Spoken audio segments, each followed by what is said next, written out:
Hello, it's Amy Pittman with Pittman Law Office, and I'm talking to our clients who have revocable living trust. We know that when we go over the information, the documents themselves and funding, it's a lot of information at one time. So I just want to kind of quickly go over funding the trust. So how are we connecting the assets to the trust so that the trust will have assets in it when you die? So in our firm, we refer to our little bucket, and we're telling clients that we want to make sure their assets are in this bucket at their death. And sometimes that may mean that the assets are owned by the trust during my lifetime. So I may go into the bank and say, hey, Citizens First, can you name my checking account in the Amy Pittman's trust? And the title, internally, they're going to change the ownership from Amy Pittman to Amy Pittman's Revocable Trust. So I own my trust, but my trust owns the bank account. So when I die, my successor trustee will have access to that account because it's owned by the trust. Now, I could go to an online bank or a credit union that may not let me name the trust as the owner at this time, but they might let me name the trust as a beneficiary. So it might say Amy Pittman, pay on death to Amy Pittman's Revocable Trust. So that means during my lifetime, my trust is not the owner. I still own it. But at my death, my successor trustee will have to go to the bank or the credit union or that online bank and inform them that I'm dead. And then that bank will go through whatever process they go through to close the account. It's not going to stay open, and then write a check to the name of Amy Pittman's Revocable Trust. Then my successor trustee will have the ability to go put that in an existing account that I already had in my trust, or they'll have to open a new account. So we also will talk about this. You'll see we refer to non-trust assets, meaning probably you're not going to connect those assets to the trust.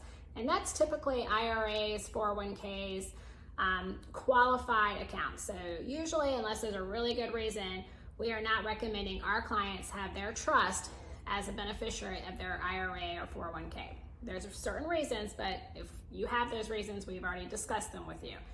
And then there's going to be assets to the trust as the owner, like I was just talking about, the checking account, right? If that bank lets me name the trust as the owner, then we're going to do that.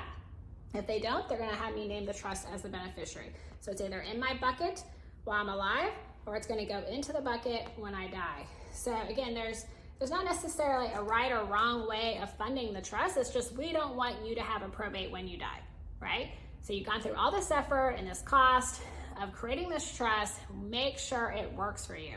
And if you're one of our clients, then you can attend one of our funding workshops, which we put on just about every month, sometimes several times a month. And if you're getting our newsletters, then you're going to see when we have those monthly funding workshops. But that is only for current clients of Pittman Law Office. That is a benefit of retaining us to do your trust or restating your trust. So again, when we have a trust, it only works if we are connecting the assets to the trust. And that could mean naming the trust as the owner, the asset, or naming the trust as a beneficiary. It just depends on the type of asset it is, as well as the financial institution that holds it. Again, if you have questions on your funding, we usually write notes on your little cheat sheet that we keep in the binder, or we have made instructions to you ahead of time. But feel free to shoot me, the attorney, an email. We all are pretty good with our emails, responding to emails on a timely basis. So that's if you're a client of the Pittman Law Office.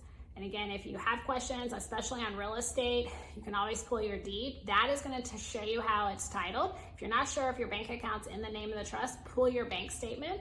Or if you're not sure who the beneficiary is, because a lot of times they may say Amy Pittman and then POD on the statement and not show that Amy Pittman's trust is a beneficiary. In that case, you're going to need to contact your financial institution and confirm that the trust is the beneficiary. Or if you need to fix it because maybe you just named one of your kids, but you want it to be connected to the trust. So that's a little bit on funding your trust bucket. And if you want one of these, we have a lot too. If you're a client of ours and you want to have a PLO trust bucket, feel free to come to the office and pick them up. All right, hope you enjoyed. Have a good one.